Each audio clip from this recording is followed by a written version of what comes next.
ಮಂಡ್ಯದ ಧ್ವಜ ವಿವಾದದ ಬಗ್ಗೆ ಮಾತಾಡೋದಕ್ಕೆ ಪ್ರತಿಪಕ್ಷ ನಾಯಕ ಆರ್ ಅಶೋಕ್ ಅವರು ನಮ್ಮ ಜೊತೆಲಿದ್ದಾರೆ. ಸರ್, ಮೈಸೂರು ಮಂಡ್ಯದಿಂದ ಶ್ರೀ ರಾಮಚಂದ್ರನ ಭವ್ಯ ಮಂದಿರದ ಪ್ರಾಣ ಪ್ರತಿಷ್ಠೆ ಆದ್ರೆ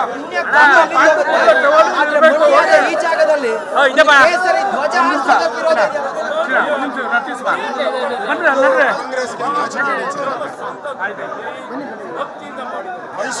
ಇದೇ ಏರಿಯಾದಿಂದ ಹಿಂದೆ ಇದೆಲ್ಲ ಒಂದೇ, ಮಂಡ್ಯ ಮೈಸೂರು ಎಲ್ಲ ಒಂದೇ ಜಿಲ್ಲೆ ಇದ್ದಿದ್ದು. ಇಲ್ಲಿಂದ ಕಲ್ಲು ಹೋಗ್ತೈತೆ, ಶಿಲೆ ಹೋಗುತ್ತೆ, ಇಲ್ಲಿಂದ ಶಿಲ್ಪಿ ಹೋಗ್ತಾರೆ. ಇಲ್ಲಿ ಅನುಮತಿ ಇಲ್ಲ. ಹೇಳಿ ಕಾಂಗ್ರೆಸ್, ಇಂಥ ಮೋಸದ ಕಾಂಗ್ರೆಸ್ ಹನುಮಂತನ ಧ್ವಜ ಕಿತ್ತಾಕಿ ರಾಷ್ಟ್ರ ಧ್ವಜ ಹಾಕಿ ಅಂತ ಎಲ್ಲಿ ಹೇಳಿದೆ? ಇದು ಹನುಮಂತನ ದೇವಸ್ಥಾನ, ರಾಮ ದೇವಸ್ಥಾನ ಮುಂದೆ ಹನುಮಂತನ ಬಾವುಟ ಹಾಕಿದ್ದಾರೆ.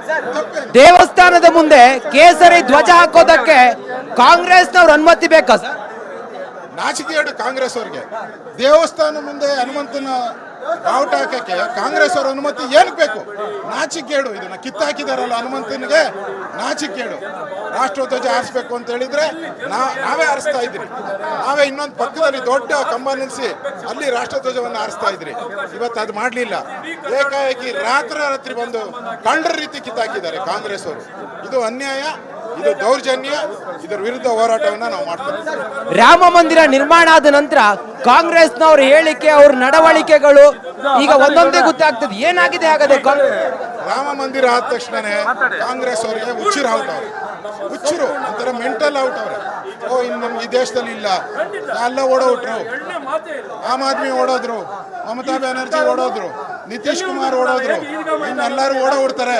ನಮ್ಗೆ ಯಾರು ದಿಕ್ಕಿಲ್ಲದ ಗತಿ ಆಗೋಗ್ತೀರಿ, ಅನಾಥರಾಗೋತೀರಿ. ಅನಾಥರು ಇರ್ತಾರಲ್ಲ, ಅನಾಥರ ರೀತಿ ಇವತ್ತು ಕಾಂಗ್ರೆಸ್ ಅವರು ಆ ಕೋಪವನ್ನ ರಾಮನ ಮೇಲೆ ತೋರಿಸ್ತಾ ಇದ್ದಾರೆ, ಕೋಪವನ್ನ ಆಂಜನೇಯ ಮೇಲೆ ತೋರಿಸ್ತಾರೆ. ಚಿಕ್ಕ ಮಕ್ಕಳ ಮೇಲೆ, ಮಹಿಳೆಯರ ಮೇಲೆಲ್ಲ ಲಾಠಿ ಚಾರ್ಜ್ ಮಾಡ್ತಾರೆ ಸರ್, ಬರೇ ಬಡೋಂಗ್ ಹೊಡಿತಾರೆ. ಏನ್ ಪೊಲೀಸ್ ರಾಜ್ಯನ ಸರ್ ಇದು? ಗೂಂಡಾ ರಾಜ್ಯ. ಕಾಂಗ್ರೆಸ್ ಅವರು ಗೂಂಡಾಗಳ ರೀತಿ ಇವತ್ತು ದೊಣ್ಣೆ ತಗೊಂಡು ಮಹಿಳೆಯರನ್ನ ಹೊಡೆದಿದ್ದಾರೆ.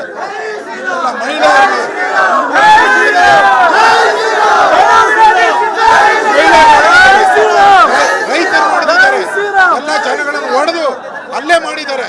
ಒಂದು ರೀತಿ ಗೂಂಡಾಗಿರಿ. ನನ್ಗನ್ಸುತ್ತೆ ಪಾಕಿಸ್ತಾನ ಇಂಡಿಯಾ ಬಾರ್ಡರ್ ಹಿಂಗೆ ಆಗಿಲ್ಲ. ಒಂಥರ ಪಾಕಿಸ್ತಾನ ಇಂಡಿಯಾ ಬಾರ್ಡರ್ ಇಂಡಿಯಾದವ್ರು ನೋಡಿತಾರಲ್ಲ, ಹಂಗ್ ಹೊಡಿತಾ ಇದಾರೆ ಇವಾಗ ನಮ್ಮನ್ನ. ಬಿಜೆಪಿ ಮುಂದೇನು ಅಂತ ಮಂಡ್ಯ ಈ ವಿಚಾರ ಬಿಜೆಪಿ ಎಷ್ಟು ಸದ್ದು ಮಾಡುತ್ತೆ? ಸರ್ಕಾರಕ್ಕೆ ತಮ್ಮ ಆಗ್ರಹ ಏನ್ ಸರ್? ಸರ್ಕಾರ ಕೂಡಲೇ ಅಲ್ಲಿ ಹನುಮಂತನ ಬಾವುಟ ಇದ್ರೆ ಇತ್ತು 10 ದಿನದ ಹಾರಾಡ್ಬೇಕು. ರಾಷ್ಟ್ರಧ್ವಜ ಹಾರಿಸ್ಬೇಕಾ? ಹಾರಿಸಿ, ನಮ್ದೇನು ಅಬ್ಜೆಕ್ಷನ್ ಇಲ್ಲ. ಇನ್ನೊಂದು ಕಂಬ ನಿಮ್ಮ ಕೈಯಲ್ಲಿ ಸರ್ಕಾರ ದುಡ್ಡಲ್ಲಿ ಮಾಡಿ. ಇದು ಸರ್ಕಾರ ದುಡ್ಡಲ್ಲ, ಇದು ಸಾರ್ವಜನಿಕರು ರಾಮ ಸೇವಾ ಮಂಡಳಿಯವರು ಸಂಗ್ರಹ ಮಾಡಿ ಕಟ್ಟಿರುವಂತ 108 ಅಡಿ. ಇದಕ್ಕೆ ಸುಮಾರು 2-3 ಲಕ್ಷ ರೂಪಾಯಿ ಖರ್ಚು ಮಾಡಿದ್ದಾರೆ. ತಮ್ಮ ಕೈಯಿಂದಾನೇ ಖರ್ಚಾಕ್ ಮಾಡಿದ್ದಾರೆ. ಇವ್ರಿಗೆ ಯೋಗ್ಯತೆ ಇದ್ರೆ ಕಾಂಗ್ರೆಸ್ ಅವರಿಗೆ, ಅವ್ರ ಕೈಯಿಂದಾನೇ ಒಂದು ಕಂಬವನ್ನು ತಂದು ರಾಷ್ಟ್ರಧ್ವಜವನ್ನ ಇನ್ನೂ ಎತ್ತರಕ್ಕೆ ಸಲ್ಯೂಟ್ ಹೊಡಿತೀವಿ. ಕೊನೆಯದಾಗಿ ಸರ್, 10 ಹಳ್ಳಿ ಜನ ಇದ್ದಾರೆ ಸರ್. ಇವತ್ತು ತಾವಿವತ್ತು ಬಂದಿದ್ದೀರಿ, ಪ್ರತಿಪಕ್ಷ ನಾಯಕರು. ಈ ಊರಿನವರಿಗೆ ಅವ್ರ ಮೇಲೆ ಹಲ್ಲೆ ಮಾಡಿದ್ದಾರೆ, ಪೊಲೀಸರಿಂದ ಲಾಠಿ ಚಾರ್ಜ್ ಮಾಡಿದ್ದಾರೆ. ತಾವು ಈ 10 ಹಳ್ಳಿ ಜನರ ಜೊತೆಯಲ್ಲಿ ಎಷ್ಟು ಸ್ಟ್ರಾಂಗ್ ಆಗಿರ್ತೀರಿ, ಮತ್ತೆ ಇವರಿಗೆ ಏನು ಆತ್ಮಸ್ಥೈರ್ಯ ತುಂಬ್ತೀರಿ? ಯಾರ್ಯಾರು ರಾಮ ಭಕ್ತಿದ್ದಾರೆ, ಯಾರ್ಯಾರು ಆಂಜನೇಯ ಭಕ್ತಿದ್ದಾರೆ, ಸದಾ ನಮ್ಮ ಮನೆ ದೇವರು ಆಂಜನೇಯ, ನನ್ನ ಮನೆ ದೇವರೇ ಆಂಜನೇಯ.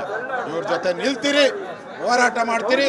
ಇವತ್ತು ನಾನು ವಿಧಾನಸೌಧದಲ್ಲಿ ಪ್ರೆಸ್ ಮೀಟಲ್ಲಿದ್ದೆ. ಮಾಧ್ಯಮದವರು ಹೇಳಿದ ತಕ್ಷಣ ಇಮಿಡಿಯೇಟ್ ಆಗಿ ಓಡ್ ಬಂದಿದ್ದೀನಿ. ನಾನಿಲ್ಲಿ ಒಂದು ಕ್ಷಣನೂ ಯೋಚನೆ ಮಾಡಿಲ್ಲ, ಊಟನೂ ಮಾಡಲಿಲ್ಲ. ನಾನು ಡೈರೆಕ್ಟ್ ಆಗಿ ಇಲ್ಲಿಗೆ ಬಂದಿದ್ದೀನಿ. ನಾನು ಯಾಕೆಂದ್ರೆ ರಾಮ ಭಕ್ತರ ಮೇಲೆ, ಆಂಜನೇಯನ ಭಕ್ತರ ಮೇಲೆ ಹಲ್ಲೆ ಮಾಡ್ತಾ ಇದ್ದಾರೆ, ಲಾಠಿ ಚಾರ್ಜ್ ಮಾಡ್ತಾ ಇದ್ದಾರೆ ಅಂತ ಹೇಳಿಕೋಸ್ಕರ ಓಡ್ ಬಂದಿದ್ದೀನಿ ನಾನು. ಮುಂದೆ ಈ ಹಳ್ಳಿಯ ಜನ, ಈ 10 ಹಳ್ಳಿ ಇರ್ಬೋದು, ಇಡೀ ಮಂಡ್ಯ ಜನ ಏನ್ ತೀರ್ಮಾನ ಮಾಡ್ತಾರೋ ಅದಕ್ಕೆಲ್ಲ ನಮ್ಮ ಬಿಜೆಪಿ ಪೂರ್ತಿ ಸಪೋರ್ಟ್ ಮಾಡ್ತೀವಿ ನಾವು. Thank you sir. ಇದು ಪ್ರತಿಪಕ್ಷ ನಾಯಕ ಆರ್ ಅಶೋಕ್ ಅವರ ಮಾತು. ನಾನು ಎಂಥದ್ದೇ ಸಂದರ್ಭ ಆದ್ರೂ ಕೂಡ ಅವ್ರ ಜೊತೆ ಇರ್ತೀನಿ ಅನ್ನೋದನ್ನ ಹೇಳ್ತಾ ಇದ್ದಾರೆ. ಕ್ಯಾಮ್ರಾ ಪರ್ಸನ್ ದೀಪು ಜೊತೆ ನಾನು ರಂಜಿತ್ ಶಿರಿಯಾರ್, ರಿಪಬ್ಲಿಕ್ ಕನ್ನಡ, ಮಂಡ್ಯ.